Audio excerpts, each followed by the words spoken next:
Are you ready? Are you sitting down? We're going to pull back the curtain on the divorce process, the mistakes and the missteps. How can couples navigate the divorce process? Can you still divorce in a healthy way? The conversation is as good as it gets. It's fun, insightful. It will change the way you think about your life and how to tackle life's challenges. The Schein Podcast, Season 3. It's episode 70 of the Schein Podcast. I'm Evan Schein. On today's episode, I am joined by author Brad Stulberg. He's got a new book out, The Master of Change, which is absolutely outstanding. We have a great conversation with Brad as we dive into his book and much more. That interview is coming up shortly. And Dave, I want to ask you, and I really want to stay with the theme of change. And I want to take a minute to talk about change and personal growth, something I experience with my clients. And as you look back to when you were divorced and the journey that you've had up until now, how would you characterize your growth and what you learned about parenting, raising kids, and family dynamics that has changed your perspective over the years?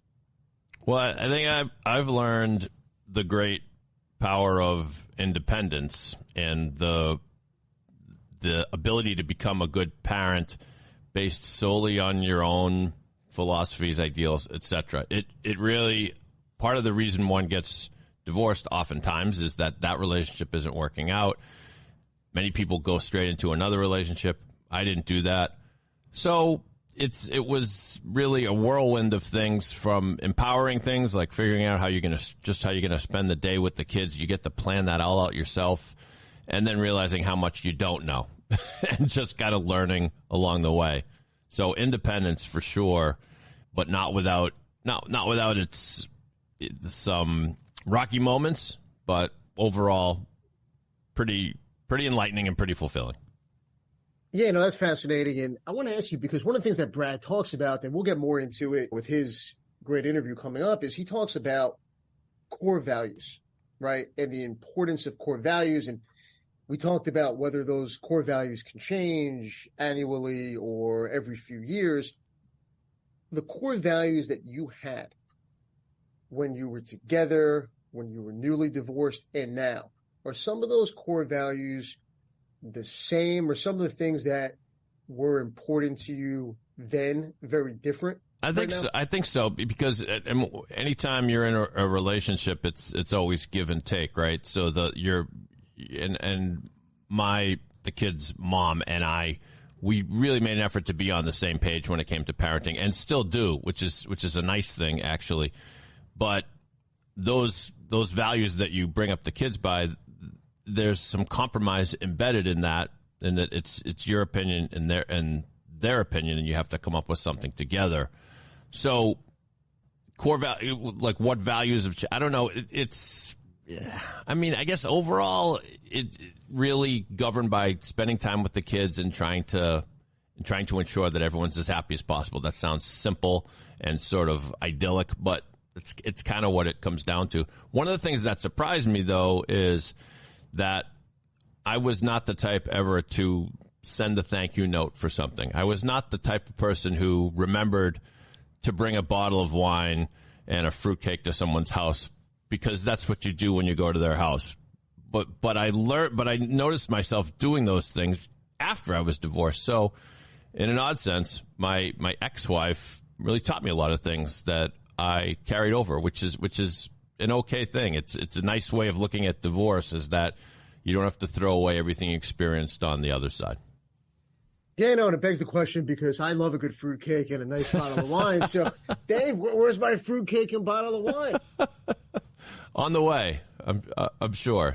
You've been saying that for how many years have we known each other on this podcast? You've been saying that for 3 years. It's on the way. Let's see what we can do. The Hanukkah Harry's on the way, Evan. That is true. And one of your core values, which I know you never waver from, is putting on one hell of a docket. So, producer Dave, it's time. Let's fire it up. And now, let's see what's on the docket.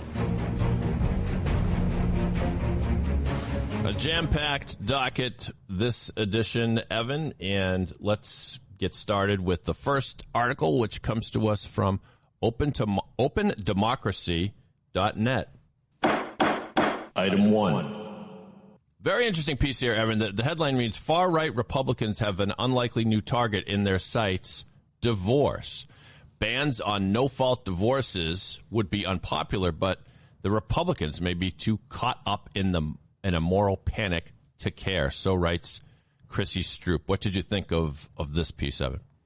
Dave, I've been chomping at the bit to talk about this. And of course you put this number one because you can tell my blood's boiling even thinking about this. Because let me start by saying this. Mike Johnson and anyone who wants to issue a ban on no-fault divorce is totally lost and out of touch and is ignoring the tremendous benefits of no-fault divorce.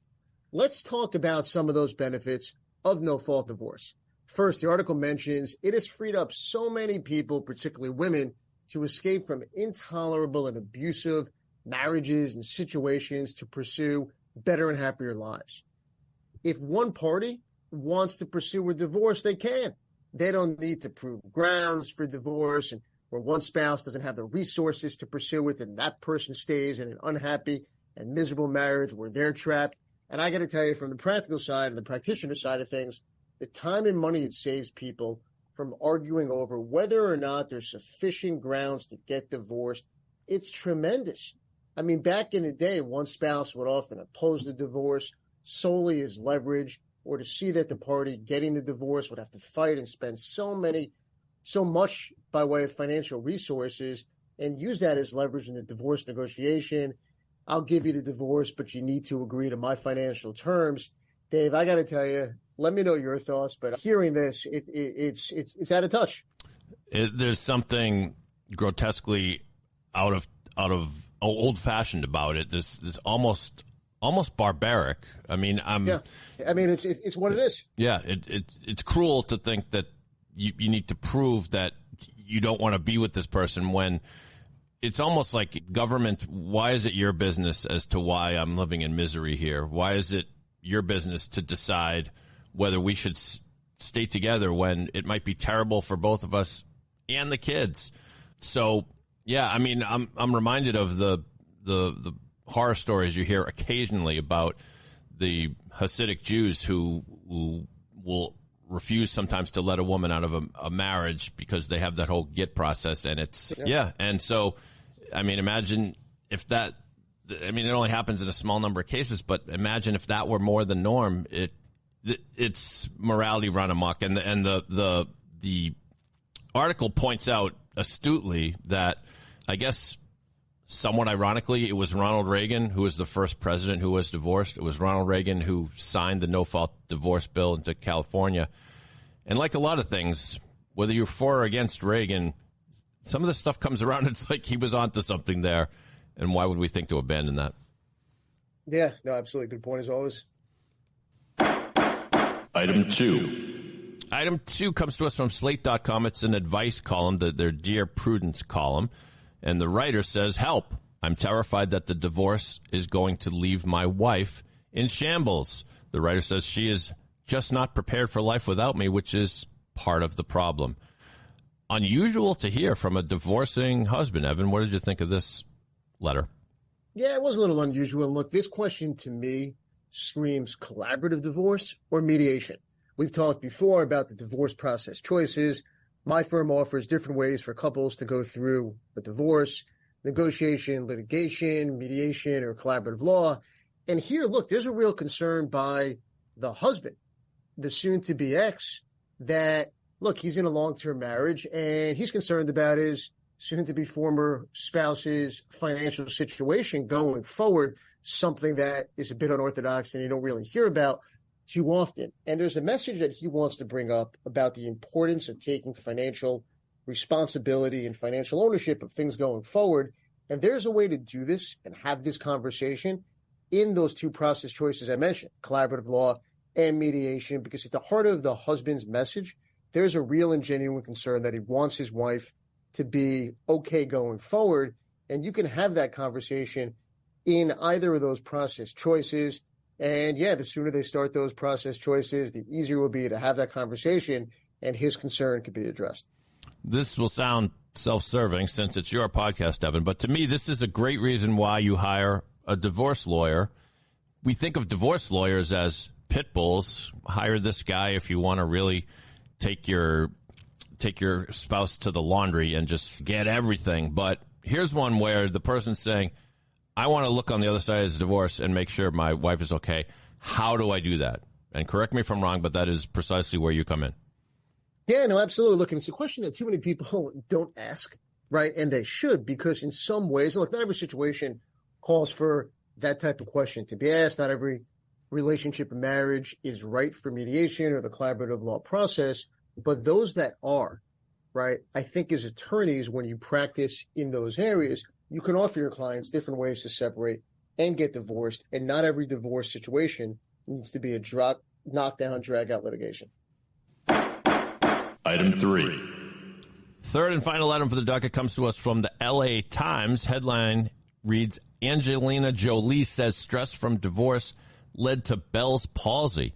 And the actress is quoted in this piece as saying that her body reacts very strongly to stress and that she suddenly had Bell's palsy 6 months before her divorce. I've never heard of Bell's palsy being brought on psychosomatically like this, but who am I? I'm no doctor. Your thoughts, Evan?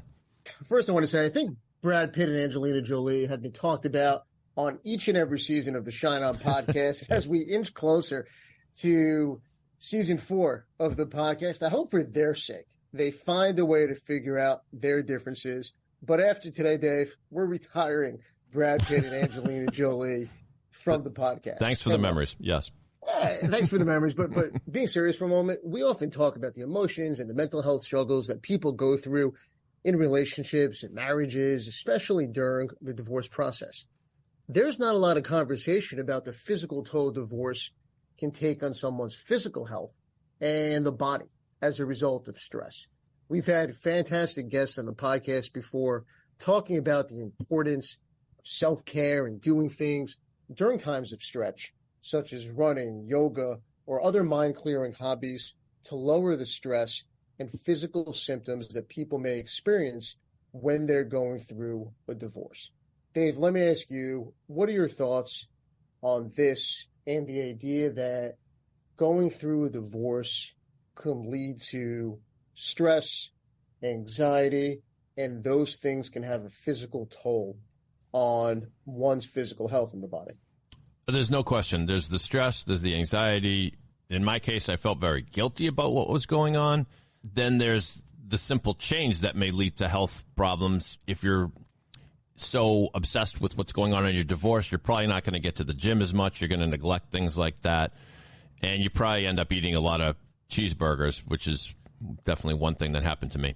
But and I had a relatively amicable divorce, so I can only imagine what it's like for those who go through it. And the hope is that eventually you rebuild your life and you start to develop good habits. But yeah, so I do feel for Angelina, even though we talk about her all the time. We are now up to the portion of the program where we hear from you, the listener, in this edition of Ask Evan. Ask Evan. Ask Evan. Ask Evan. Today, Evan, we hear from Sarah in New Rochelle, New York. She writes as follows. Dear Evan, my ex-husband and I have shared custody of our daughter. She is a happy 12-year-old girl, but my ex-husband has gotten more and more strict with her when it comes to things like the use of her phone, TV, and even which friends she invites over. It is to the point where my daughter dreads visiting her dad. What can I do to remedy this? Sarah, great question. And let me start by saying a lot of the concerns you have, these are things that parents in intact relationships will have when you're parenting a child who is a teenager.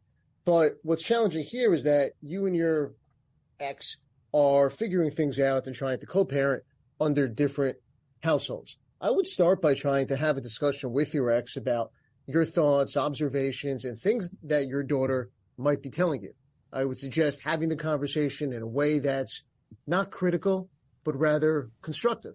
I would also recommend, if your ex is open to it, that you consult with a third party, family therapist. If your child's in therapy, consult with your child's therapist. But look, parenting is not easy. Co-parenting with different rules in each parent's house can be challenging, not only for the parents, but especially the child. To the extent possible, have an open dialogue and discussion to really maximize your daughter spending time with her father. But Dave, I want to ask you, because this is a challenge. As I mentioned, it's a challenge when people are together, technology, friends. The child here is 12 years old. What are your thoughts?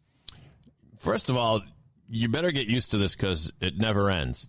You will always be the parent to your child, no matter whether the child is an infant, a teenager, or a grown adult. And so you're always going to have these conversations. So my advice is to just communicate as much as possible, because there'll be things like, let's say you've got a small child and one day you realize the child's fingernails are getting rather long. And it's like, well, is it my job to cut their fingernails, or is that my ex-wife's job to cut their fingernails? And that seems like such a small detail. It's just one example of hundreds of things, thousands of things that are going to come up. So you're not going to agree on everything. So there's going to be a lot of give and take. But I think the worst thing to do is to kind of go radio silent, or to limit communication to like short text messages or whatever. Get on the phone with your ex-spouse when something comes up with your child and do your best to talk it out. It may not be pleasant, but it'll be the best thing. That's another edition of Ask Evan. If you want to submit a question for Evan to answer on the podcast, email producer Dave at david@pod617.com.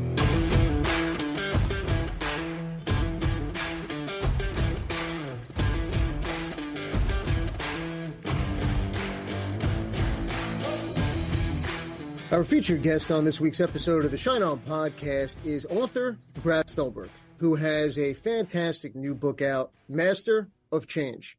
Brad is a regular contributor to the New York Times, and his work has been featured in major media outlets such as the Wall Street Journal. Brad, welcome to the podcast. It is absolutely fantastic to have you with us. It is great to be here. Thanks for having me. And Brad, we're going to get into a lot of fascinating topics, your books, and really your work. But I want to start by asking you, you refer to yourself as a sustainable excellence expert. Tell everybody, what is that? Well, I certainly haven't called myself an expert. Other people call me an expert. At the end of the hour, listeners, you can agree or disagree. I'll leave that up to you. I think about sustainable excellence as feeling good in doing good in a way that aligns with your long-term goals. So it's really about getting the best out of yourself, the things that matter to you most. Brad, I want to talk about your latest book, Master of Change. It really introduces this concept of change as a cycle of order, disorder, and reorder. Now, a cynic might say that the model is common sense, right? Stuff happens, you get over it. How does your model and approach really differ from conventional perspective on change? Well, I think that it differs in two important ways. The first is that the predominant narrative around change is that it is something that is to be avoided, that it's generally negative, and most important, that we try to get back to where we were before the change occurs. I think that we all experienced this in 2021, about a year into the COVID pandemic, when every single news outlet was running some variety of the headline, what will we need to do for things to get back to normal? Or how long will it take for things to get back to normal? When will things finally get back to normal? And my model of change recognizes that there's actually no such thing as getting back to normal. There's only moving forward to stability somewhere new. So instead of order, disorder, order, it accepts that we are always somewhere in the cycle of order, disorder, reorder. And the second important difference between my model of change and what is conventionally out there is I have this construct called rugged flexibility. And I really argue that it is the key to navigating all of these cycles of order, disorder, and reorder. And to be rugged is to be tough, to be determined, to be durable. To be flexible is to be soft, to be supple, to bend easily without breaking. And most thinking on this topic says that you either are rugged or flexible. What I found in 5 years of research and reporting is that individuals that navigate life's chaos really well, they're not rugged or flexible, they're rugged and flexible. And it's this sort of non-dual thinking that, yes, you want to know your sources of strength, your core values, the hills that you'll die on, the things that you will hold on to tight. And you want to challenge yourself to apply those things creatively to different circumstances, and then to be flexible and to adapt on everything else. So if I could summarize, we're constantly moving somewhere in the cycle of order, disorder, reorder. We never get back to where we were. Trying to is a fool's errand. And navigating that cycle requires equal parts ruggedness and flexibility. Brad, I absolutely love that. And you mentioned non-dual thinking. Explain that more to us and what that really means. So dual thinking is, in the simplest terms, this or that. It is very Western. It's very linear. And it's a wonderful tool. It underlies logic and it underlies the scientific method, which is all about trying to disprove a hypothesis. It is either this or that. So by no means am I here to throw out dual thinking. However, sometimes dual thinking approaches its limits. And for the more complex, nuanced things of life, an approach called non-dual thinking, I often think, helps us even more. And non-dual thinking acknowledges that many things are not this or that, but they are this and that, and that all truth is found in paradox. So a couple of examples is, if you want to grow, you need stress and rest. Not stress or rest, but stress and rest. If you want to be a sustainable performer for a long period of time, you need lots of self-discipline, but you also need lots of self-compassion, not either or, both and. Another example that I discuss at length in the book is that a key to happiness is something called tragic optimism. Not tragedy or optimism, but tragedy and optimism. So it appears throughout the book because I think it's just so important and so powerful when it comes to really enduring chaos and change that is even part and parcel of the most average human existence. I want to ask you, Brad, and I'm a family law attorney, matrimonial attorney. I work with people going through one of the most difficult times in their lives, whether the relationship is ending, a divorce, separation. How could someone going through a breakup, a split, the divorce process, really use the principles that you talk about in your book to go from one relationship to the next step and the next chapter in their life with hope, with optimism, and really not fear this unknown world ahead? Right. Ooh, there's so much to unpack. And I'm going to put forward a disclaimer, which you know better than anyone in the world, which is no two divorces are exactly alike. Sure, of course. I'm sure many relationships come to completion where both parties are really satisfied with their relationship and are excited about moving on. And probably the majority don't look as happy. So a couple of things come to mind. The first is knowing that you're not going to get back to how things were. Your life will look different after a major change like this. And not trying to get back to how things were, not having the expectation that you're going to feel the same way that you used to, but expecting that, yeah, you're going to have some sort of stability, but that stability is going to be somewhere new, and you're going to have to play an active role in creating it. The second thing is the importance of social support. Study after study after study shows that a core of resilience, I would say the core of resilience, is social support. So when you're in those periods of disorder, when it feels like the ground is swept out from underneath you, seeking social support, asking for help, seeking counsel is so important. And then the third thing I'll mention right off the bat is this notion of tragic optimism, which says that you don't want to be a Pollyanna. You don't want to practice toxic positivity. It's unrealistic for so many people to say, my relationship just ended. I'm going to find all this meaning and immediately grow and be really happy. If you can feel that way, great. But for a lot of people, that's bullshit. It's unattainable. So it's about accepting the tragedy and the loss and the pain and the suffering of what's happening. And at the same time, holding on to hope that even if it doesn't feel like it right now, in the future, things will feel different and perhaps they'll even feel better. Again, you won't go back to order, but there's potential, there's possibility, and most people do create reorders that when they look back on what they're going through, they don't have to like it, but they can at least appreciate the lessons that they learned. I love that because I see so many people either during a separation or after a divorce want to quickly jump back in and start dating again or search for happiness. So many friends and family and different people say, you have to get back out there. You have to do this. Life's going to get better. And I don't think, I think it sometimes sets people up for failure because they're not ready to get back into it and to do some of those things. So I love your take and I love your approach with that. I want to talk about fear and change. Some people, they simply fear change. Are you the type of person whose gut reaction to change is to resist it or to embrace it? I think it depends on the change, me personally. I am pretty good with 99% of changes. I think the 1% that I would put in the capital T trauma category, death, really severe illness, I'm not excited about. And I don't think too many people are. You have to be a really good Buddhist to want to welcome those things. And even then it's hard. But for everything else, I do welcome change. But I wasn't always this way. I certainly wasn't this way 10 years ago.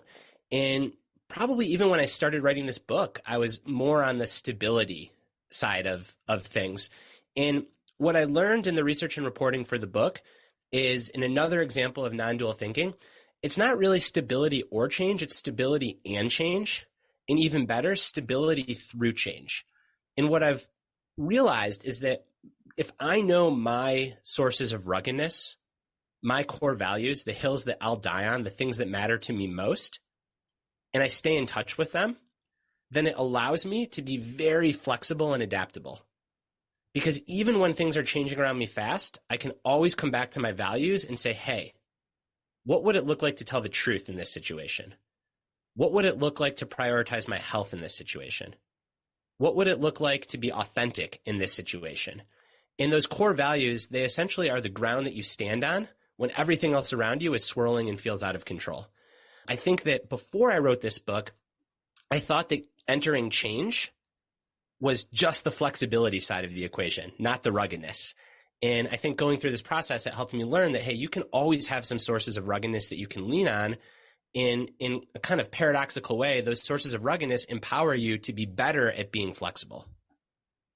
Did writing the book help you really figure out your core values, or what's the process for you? What's the process that you would suggest that people really go through to figure out what's most important to them? What are someone's core values? So when you face certain moments and go through certain changes, you can come back to exactly what you talked about, those core values. That's right. So there's a list of the most common 100 core values in the book, and I think it's a really good starting point. The research here is pretty clear that this strategy is most effective when you can narrow this down to 3 to 5 core values. Because if you pick everything, then you end up kind of not really picking anything, right? Yep. So core values, some examples: love, compassion, strength, kindness, discipline, creativity, intellect, reputation, wisdom, so on and so forth. I could go on for 100. And you want to get down to 3 to 5. And then once you do get down to those 3 to 5, it's really important that you define them in concrete terms, because they can't just be words that live on your bathroom mirror, or in the organizational or firm world. They can't just be a poster on the wall that nobody really knows what it means. But when you define it in concrete terms, it makes it real. And then for each core value, ideally, you come up with a few ways that you practice that in day-to-day life. And it almost becomes like an internal dashboard for you. You can ask yourself, hey, am I practicing my core values in the way that I want to? And if I am, you ought to feel good and do well in a way that aligns with your long-term goals. I really think like this is the key to excellence. And when you're out of sync with your core values, you can ask yourself, hey, what can I do to nudge myself back in sync, and then see how I feel and perform is a result. Now, I'm going to preempt you because I can see you might be asking this question next. A lot of people might think, this is great, but your list of 100, all of these sound good. So how am I supposed to know like the guiding attributes of my life? You read my mind. That's exactly where I was going to go. So there's 2 ways into this. The first is to imagine yourself 10, 20, 30 years down the road, looking back on current you. Really close your eyes and envision that. What would future you be proud of? Those are probably core values. The second way into this is to think of someone whom you really admire. And this can be someone that you know well, but it can also be a public figure. And sometimes it's even better because then you just get the idea of the person, not the real person. Ask yourself, what are the qualities about that person that you really admire and why? And that's generally another really good inroads to your core values. Your core values, do they change with age as people get older, as people have certain life experiences? Like that, those questions, should people be asking them on an ongoing basis throughout life? I like to do this annually. I'm not a big fan of New Year's resolutions. I prefer to do a core values inventory and just come back to my values and ask myself, how have I been doing on them? And are they still my values? And in my own life, they've changed. And the research would say the same, that yes, it is completely normal for them to change. Some people, they don't change. I'd still say it's your current core values that take you to your new ones. So you can almost think of like, we're all going to change over the course of our life. It's the subtitle of the book is, how do you think about your identity when everything is changing, including you? And it's really the core values that you hold and that you practice that guides your evolution. Brad, it's said by some that those who have led fulfilling lives, they've taken risks in their life. And those that avoid risk at all costs missed out on great adventure. Agree, disagree? What's your opinion on that theory? I agree. I think that you have to take risk to have texture in meaning, in fulfillment in life. The reason that we don't, or that we're hesitant, is generally fear. Because when you take a risk, when you really care about something, which to me is taking a risk, you make yourself vulnerable because things might not go your way. And I think back to being in middle school, and now I have a young son, and I see it with some of the kids in his class. The really cool, popular kids that are insecure, they never try hard. And I think the reason they don't try hard is because they're scared that if they try hard and they fail, it'll be an embarrassment. So what do? They protect themselves by not trying hard. They don't take a risk. And I just think that that is not how you get texture and meaning and fulfillment in life. I think that you've got to try hard, but you also have to know that the things that you care about are the things that break your heart. And it gets back to tragic optimism. It's almost like the cost of caring deeply and stepping into the arena and really giving something your all is that eventually that thing will break your heart because that thing will change. The Olympian that gives their all to their sport, well, eventually they age out and they retire. The person that has the best of relationships, it's been married for 60 years, someone is going to probably die first. So it's just kind of like the cost of caring is that you get your heart broken, but I think that's also how you live a full and textured life. Brad, your book, Master of Change, it follows your previous book, The Practice of Groundedness. Tell us the differences between the books. Tell us what motivated you to write the new book. Master of Change is, I think, really was motivated by our current moment. So I wrote the book really quickly. I wrote it really in 2021, and for publishing, like 2 years to have an idea, write a book and turn around is quickly. And I saw at the time, the pandemic just was a major disruption for how we live, how we work, how we play, how we grieve. I also saw artificial intelligence on the horizon. I realized that even though we had gotten through a really tumultuous election season in 2020, 2024 was going to be every bit as ugly, if not uglier. I had a hunch that we were in for geopolitical unrest, and it just felt like there was going to be a lot of disorder and chaos into the world that I was raising my kids in, into the world that I was walking into in the prime of my career. And they say, like, write the book that you need the most. So I wrote the book that I needed, which is how do I maintain stability? How do I strive for excellence? How do I be well and do well in this world? And how do I even make sense of this world? So that's Master of Change. Practice of Groundedness, my prior book, is really around what are the foundational habits and practices to set yourself up to be able to strive for what you want. So if Practice of Groundedness is like the base of the mountain, you need a really strong base. Master of Change is where you start climbing and it starts raining and the wind blows and lightning strikes and there's an avalanche and you're like, what do I do? That's that book. How do you see the principles of Master of Change applying to some of the things you talked about, societal, global challenges such as economic recessions or pandemics? I think tragic optimism and rugged flexibility are both so important. So tragic optimism, again, you can accept that things are chaotic. You can accept that some things just suck. And the work of a mature adult is not to lose hope.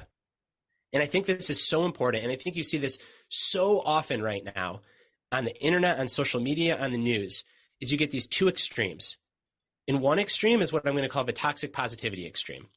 Everything is hunky-dory and great always. Just make the best of things, grow from everything, go to the organic farmer's market, get your food, have a great life. The other extreme is nihilism and despair, which is everything is so terrible. These big structural forces are at play. There's nothing I can do to make life better. Screw the machine. Everything's broken. It's very like postmodernist thinking. And I think that both of these actually have a lot in common in that they're both cop-outs. Because if everything is so terrible, well, then nothing you do can change it. So you absolve yourself of any responsibility to do anything to try to make it better. And if everything is always so great, always, well, then there's nothing to work on. There's nothing to improve. And I think when we enter into chaotic times, we need to accept that there is a lot that is broken about the world. And there is a lot that's really hard. But if we want to fix the broken world, we can't become broken people. We have to maintain our hope. So that's the first thing. And then the second thing is just knowing those sources of ruggedness, knowing those values, knowing the hills that you're going to die on. They really become the compass for you as you navigate all sorts of disorder. Brad, can you share some lessons or insights from your own life where you experienced significant personal growth? I can. Let's see. There's so many. I'm going to try to pick 3. Let's do 3. So the first is I was a competitive endurance athlete and a pretty good one. And I suffered an injury to my calf that essentially ended my endurance sports career. And it had been a fairly outsized part of my identity, pretty big part of how I derived meaning and how I thought of myself. And going through that process was a major disorder event for me. But on the other side, I realized that actually it wasn't so much running that I valued. It was movement and health and training, and that there were other ways to do that. It also led to this theory that I have of the importance of thinking of identity like a house. So if you only have one room in a house and that house floods or catches fire, you're screwed. You're really in for it. But if you have a house with multiple rooms and one room floods or catches fire, you can go seek stability or go seek refuge in the other rooms while you resolve what's going on in the chaotic one.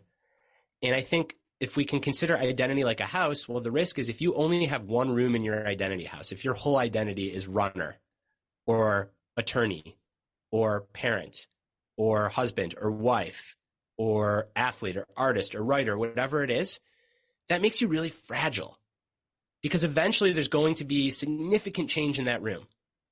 And if you don't have other parts of your identity that you can lean into, it makes it much more hard to navigate that change. So, and I'm going to come back to the other 2 examples, but I think this is worth a double click.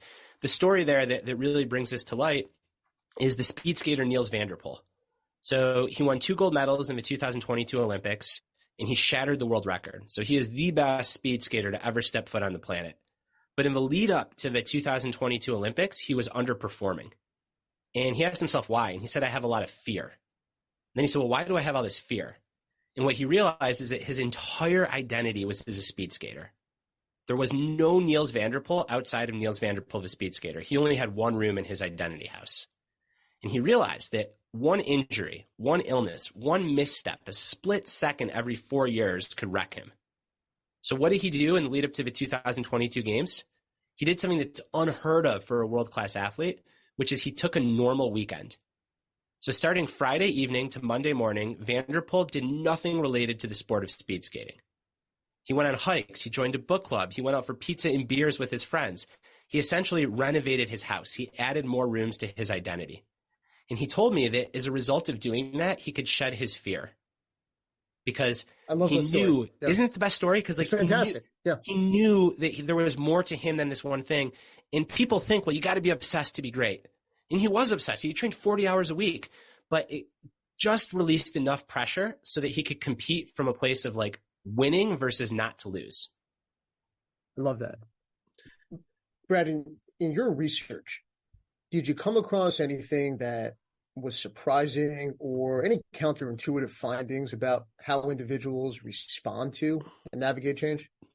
I think the most counterintuitive is that for really challenging disorder events in our lives, we often think that we need to find meaning and growth immediately. I kind of alluded to this earlier. But it turns out that if we try to force meaning and growth on a crappy experience, it makes it worse. And it actually gets in the way of us finding meaning and growing. So what this means is that sometimes things just suck, and just showing up and getting through is enough. And you don't have to tell yourself, I'm going to grow from this. You don't have to tell yourself this is somehow meaningful. In the moment, it can just suck. But then if you keep showing up, eventually you get to the other side and the meaning and growth happens on its own terms. So there's a study that I cite where people had significant traumatic injuries. Like these required these required surgeries at level 1 trauma centers. And researchers followed these individuals to see how they would adapt to this major disorder event, this major change in their life. And what they found is that for the first 3 months, even people that did great, they were on a cycle that looked like it was going to take them towards PTSD. And at the 3-month mark, only after 3 months did they finally start to show signs of deriving some meaning and growth from their experience. Wow. So I think this gets right at what you were alluding to earlier, which is if your life just gets blown up because of divorce or an illness or a loss, it's so easy for other people to look at you and almost be uncomfortable because you're suffering and say, well, you're going to grow from this. What doesn't kill you makes you stronger. But then if you put that extra pressure on yourself to have to grow from something that sucks, instead of just allowing yourself to get through, to be compassionate to yourself, it actually slows the healing and growth process. So it's this paradox of the best way to grow from true pain and struggle is to release from any need to grow at all and just show up and get through. Brad, you mentioned you're a father, you're a parent. For anyone listening, how would you apply the principles that you've researched, that you've written about, to parenting a child or children in this day and age, in this world? So the first is, I think, multiple rooms in the identity house. That is so important. Even if little Johnny is the star of the AAU basketball team or travel baseball team, make sure that little Johnny has other things that he derives meaning and self-worth from. I think that there's so much pressure to over-specialize for kids, especially in big cities, whether it's in sport, whether it's in academics, whether it's in piano, where you think your kid's going to be world-class and you really want them to do well. So you're well-intentioned. So you just have them do this one thing. But most people aren't world-class. And even if they are, when they retire, it's going to suck. So multiple rooms in the identity house, I think, is the first. The second is in age-appropriate ways, teaching kids tragic optimism. Teaching kids that, yeah, sometimes things are really sad and that you can be sad and happy on the same day. You can even be sad and happy within the same hour. It's okay to experience a range of feelings, and that while there is so much that is beautiful about life and we want to encourage our kids to find joy and be happy, we also have to encourage them to feel sadness, because we know that repressing the tragedy part eventually comes to bite us in the ass. And then the third thing in particular from this book that I would say is helping kids understand their core values. Again, in an age-appropriate language. So what are the things that really make you you as a young adult, even as a grade schooler? And is a grade schooler going to say it's strength, compassion, and discipline? Probably not, but a grade schooler might say that I want to be kind. And then you have a conversation about what that means. So when everyone's picking on one kid, you can ask yourself, hey, what's the kind thing to do? And those would be the three things.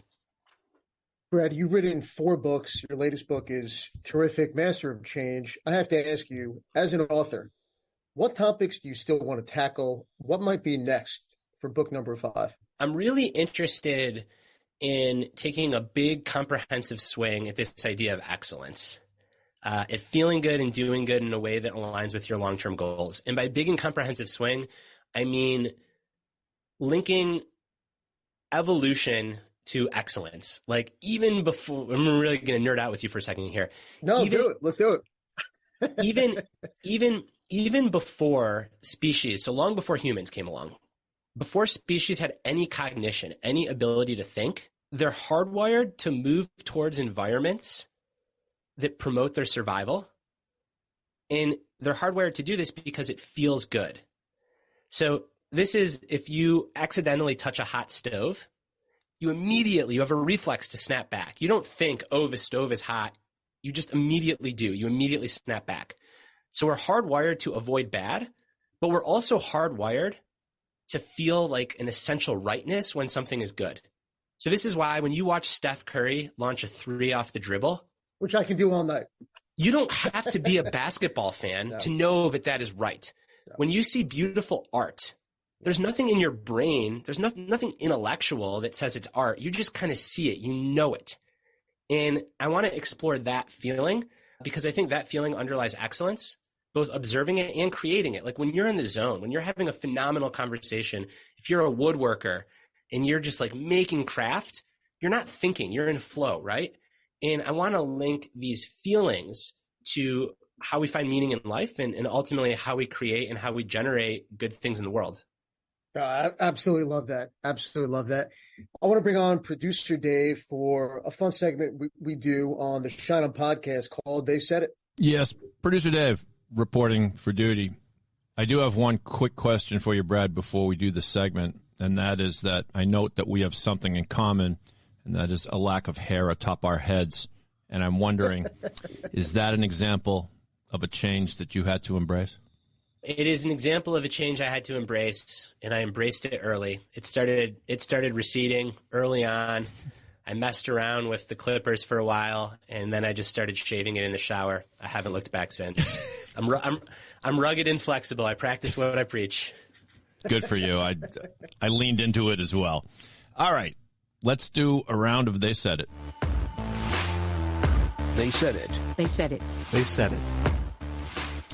It's the segment where I present 3 quotes from famous people and just see how Brad reacts to them.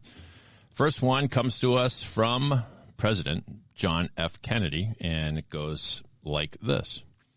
Change is the law of life, and those who look only to the past or present are certain to miss the future. Your thoughts on that one?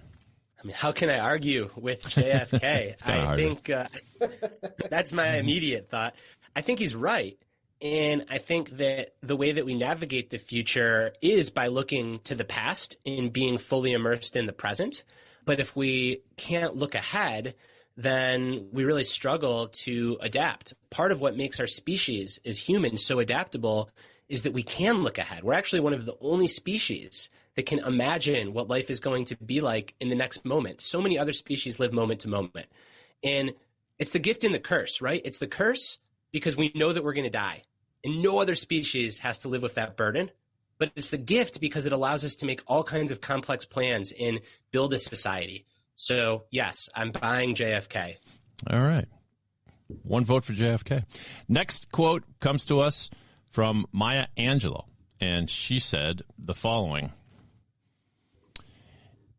If you don't like something, change it. If you can't change it, change your attitude. Your thoughts, Brad? I'm partially buying. I'm hesitantly buying, but it's tough also to not buy Maya Angelou. So I'm buying Maya Angelou, but I don't know if you can't change it, change your attitude. I would substitute if you can't change it, accept it. Because I don't think that you have to like everything. But I think that you can accept that some things are just the way that they are, even if you don't like them. So that's my slight edit. I'm sorry, Maya Angelou. I can't believe I'm editing Maya Angelou. I like what you said there, Brad, because the karma gods are not going to be happy with me, or the writing gods are looking down on me and like, what the hell are you doing, Brad? She had a big heart. She would forgive you. But I've seen these very philosophical quotes that say everything in your life is a result of your choices. If you don't like it, make different choices. And just because something sounds prophetic doesn't mean it's true. But I have a child with autism. He's wonderful, but he didn't choose to have autism. So don't put that on him. Yeah. I go to my initials when I read quotes like that, which are BS. Sounds good on Instagram. Right. But, sometimes things just suck. No one chooses cancer, random cell division. Exactly. All right, our third and final quote comes to us from British rocker David Bowie. He said the following. Still don't know what I was looking for. I'm having trouble reading this. It's so small. Pardon me. Let's make this bigger on my screen. All right, here we go. Still don't know what I was waiting for, and my time was running wild. 1 million dead-end streets, and every time I thought I'd got it made, it seemed the taste was not so sweet. Of course, that's from the song Changes. Thought it would be appropriate. Your thoughts on that, Brad? My thoughts on this are a big, big upvote for David Bowie. What he is describing is known in behavioral science is the arrival fallacy, which states that we fall for this trap where we think, if I just launch a bestseller, if I just become partner at this firm, if I just date this beautiful woman or man, if I just make the Olympics, then I'll be content. And what the research shows is that that is an illusion, and we're just not wired to be content. Our species is wired to strive. And I think that the work is finding joy in the striving, because if you think that some kind of result is going to change you as a person, you're going to be in for a rude awakening. Isn't there that great study that studied the happiness level of people before and after they won the lottery? And it was either unchanged or maybe even worse. I don't know if you're familiar with that, but I always find that interesting. That's it. And in those studies, I think, are just a wonderful example of everyone thinks that, oh, if I win the lottery, I'll be happy. But nope, you stay about the same. And you're right. Some people also experience a decrease in happiness. And the theory behind that is suddenly your life has all this complexity that it didn't have, because now your family and your friends want a piece of you. And now you start to buy all this stuff that you thought that you would own, but it ends up owning you. So yeah, it's interesting stuff. That's for sure. Well, sometimes things just suck, but what doesn't suck is Brad's performance on They Said It. Well done. And you passed with flying colors, according to this reporter.